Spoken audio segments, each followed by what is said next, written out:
I believe, has been with Toastmasters for about a year, or less. And from when I first heard her speak, I was impressed with her confidence and just her overall speaking style. And from that point on, she's just improved and improved and improved. I suspect that she has something interesting for us to hear today.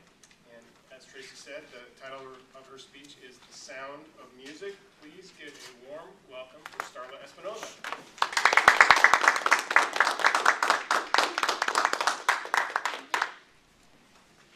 Good afternoon, everybody.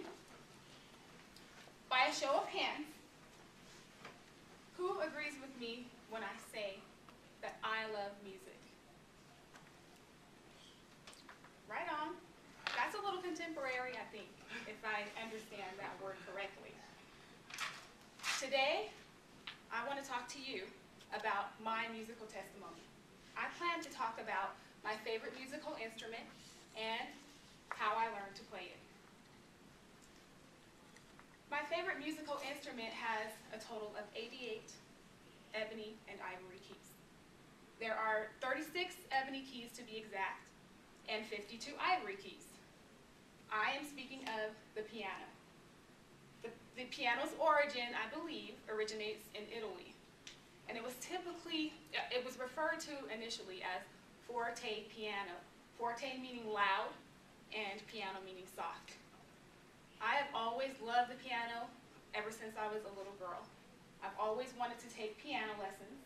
A lot of the contemporary piano artists that inspire me are Ray Charles, Stevie Wonder, and Alicia Keys, which is a little bit more of a newer piano artist. But when I was 8 years old, my grandmother paid for me to take piano lessons. And this was a big deal because no one in my family played any musical instruments at all. So you can imagine my excitement for the opportunity to actually have lessons from a teacher. My piano teacher's name was Kitty.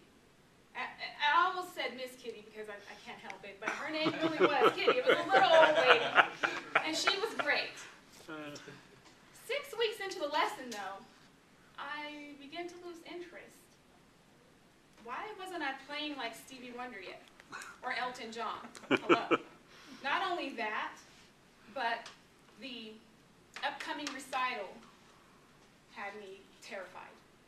I was so afraid to play this piano, my little new skills, in front of everyone. So, I dropped out, unfortunately. My grandmother, she didn't make too big of a deal about it, but I'm sure she wasn't, too happy. Over the next 2 years, though, my love for the piano continued to grow. I remember my grandmother bringing me home a keyboard from a yard sale. And that was when I learned how to play chopsticks by ear. I don't know if any of you know that song. It was in the movie Big. They played it like on that piano, big giant piano on the floor. I thought that was cool. I always wanted the opportunity to do that, but I never got that opportunity. One day, I'm sure that I will. With the keyboard, it came with a book that had numbers on it that corresponded with this cool little template on the keys. So I also learned how to play Silent Night by number.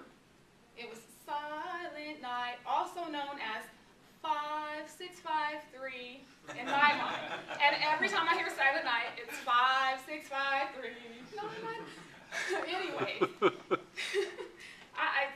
I'm so glad that she did that for me. My grandma is so wonderful. She is my #1 fan. She always has been. I love my grandma so much. Over the next several years, I really didn't spend a lot of time learning more about the piano, playing the piano, other than elementary music class, where you learn about the treble clef. There's a bass clef. And my favorite, middle C, the plumb line of the piano. You always start at the middle with the letter C. Never forget that. Anybody in here play the piano by any chance? Oh, right on. I'm in great company again. So, we are now going to move on to my first real keyboard, Christmas of 2007. That was also the year that I was diagnosed with MS 12 days before Christmas. But not to worry, because I received my first Casio 61 key keyboard with a stand from my brother for Christmas. I was so excited. I couldn't wait. Immediately, I took that stand, set up my keyboard, and began to get myself acquainted with my long-lost love, the piano. This was the beginning of a beautiful musical reunion. One thing I learned is that there was a lot more involved in learning how to play the piano than I imagined. My grandmother provided me with a really cool book called Keyboarding for Beginners, and it was accompanied by a CD. That's how I learned most of the basics of playing the piano, and that is how I started to get into the rhythm of things. My family patiently and politely listened to me learn how to play, until one day, the day came when not only was I able to play songs with my left hand, your basic notes, but I progressed to chords on my right hand. Sorry, I'm backwards. I'm a left-handed. Anyways, left hand, right hand. Put the two together, and I was finally able to play the national anthem. Rah, rah. My family was so proud of me. 2 years ago, my husband bought me the real deal. He bought me a piano. Oh my gosh, my excitement you could not contain. 88 keys right in front of me, ebony and ivory. Oh, I'm so happy. You have no idea. This is an electric piano, so that means I didn't have to worry about getting the keys tuned. This is a revolution, a piano revolution, a contemporary piano revolution. So anyways, needless to say, I finally got to a point in my life where I was able to play in front of other people. My family listens to me. I serenade them often. I learned how to play a really cool version of the Hokey Pokey that you have never heard before. One day I will be bringing my keyboard here just for you guys.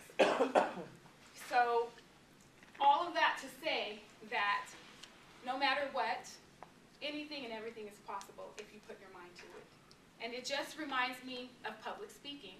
You know how nervous you are at first, leading up to things? Sometimes your nerves try to get the best of you, but once you finally get going, everything just appears to work out. And that's how it is when you learn how to play the piano or any other musical instrument. That is my musical testimony.